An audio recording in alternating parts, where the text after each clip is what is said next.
Монгол улс нь хорт хавдрын хүчлөөрөө дэлхийд 45 дугаар байранд хавдрын шалтгаанд нас баралтаараа дэлхийд 1-р байран дээр эмлэгдэж байна.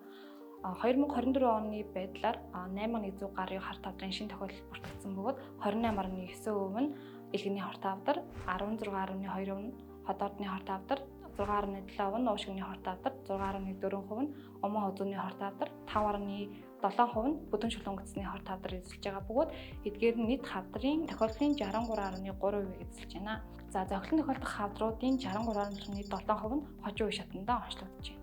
За хавдрын шалтгаан нөлөөлөх хүчин зүйлсийн хувьд олон талтай бөгөөд генетик, амьдралын хүчин зүйл, гадаад орчин гэсэн ерөнхий 3 бүлэг болгодог бөгөөд генетик нь 5-аас 10% буюу бага хувийг эзэлж идэг. Гадаад орчин буюу цацраг туяа, химийн бодис, бактери, вирусын халдвар, мөн амьдралын хэм маяг буюу арх, тамхи, хооллолт, хөдөлгөөн, нийгмийн стресс зэрэг дийлэнх хувийг эзэлж идэг. Энтоклиник гэмнэлэг нь 11-р сарыг хавдраас урьдчилан сэргийлэх сар болгон зарлж байна.